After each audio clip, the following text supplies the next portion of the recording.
یہ اتو آن تھے سی سارا تھے سی پولیسی تو پتہ لگ سی ٹھیک ہے جزاک سال 800 تو میں گال کروں السلام علیکم ورحمۃ اللہ وبرکاتہ. نماز مغرب کا وقت قریب ہے اور میرے بعد قائد ملت اسلامیہ حضرت مولانا فضل الرحمان دامت برکاتہم کے چھوٹے بھائی انجینئر ضیاء الرحمان صاحب آپ سے مخاطب ہونے والے ہیں. میں مختصراً ٹو دا پوائنٹ بات آپ کی خدمت میں کر رہا ہوں.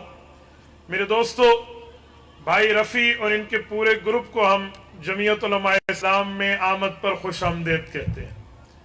بہت بڑی بات ہے کہ انہوں نے وفاقی منسٹر پی ٹی آئی کے جو علی امین گنڈاپور ہیں ان کی غلط بد زبانی اور ان کی سوچ اور ان کی باتوں سے تنگ آ کر پی ٹی آئی کو خیر آباد کہا ہے اور جمعیت علماء اسلام کے قافلے میں شامل ہوئے. میں انہیں مبارکباد دیتا ہوں اور انہی کی بات کو پورے دوستوں کو قابل تقلید بنانے کی بات کرتا ہوں کہ آپ لوگ ایسے علماء کے بد زبانوں کے قافلے میں خود کو بچائیے اور اپنے آپ کو ان سے تہی دامن کر لیجئے. ہم نے دو باتیں بنیادی طور پر آپ کو سمجھانی ہے. ہماری گلی کا مسئلہ، ہمارے جاب کا مسئلہ، ہماری نوکری کا مسئلہ، یہ ہمارے ٹرانسفارمر کا مسئلہ بعد میں ہے. شریعت، اسلام، ایمان، رسالت مآب الاسلام کی ذات پہلے ہے.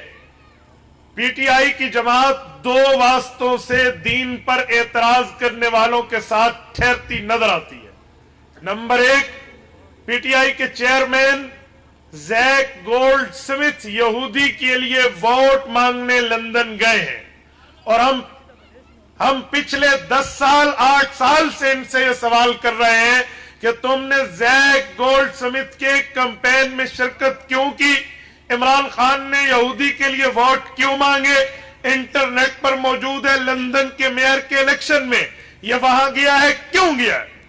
آپ ہمیں کہتے ہیں میں ٹرانسفارمر دیتا ہوں، آپ کہتے ہیں میں گلی دیتا ہوں. وہ بھی مسلمان کے خلاف. ہاں، وہ بھی مسلمان کے خلاف. جزاکم اللہ. پاکستانی کے خلاف. پاکستانی نیات مسلمان صادق خان کے خلاف ایک یہودی کی تائید کرنے کے لیے اس جماعت کا قائد گیا ہے، کیوں گیا ہے؟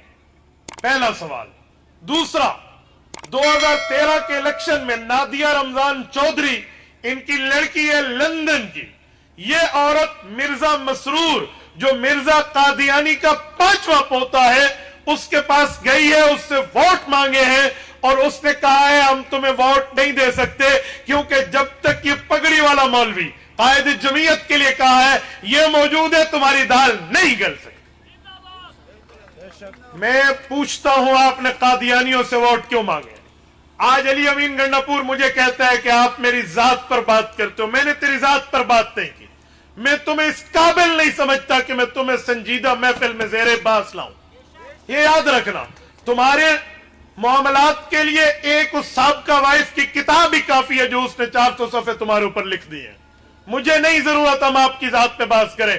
نہ ہم نے آپ کو قادیانی ہونا کہا ہے نہ یہودی ہونا کہا ہے. ہم نے کہا ہے قادیانیوں اور یہودیوں سے یائی کیوں لگائی ہے، ہمیں یہ سوال ہے. اور میں آپ کو کہتا ہوں 13 فروری آنے والی ہے، آپ نے ووٹ کی پرچی پہ موٹ لگا کے ووٹ کاسٹ کرنا ہے.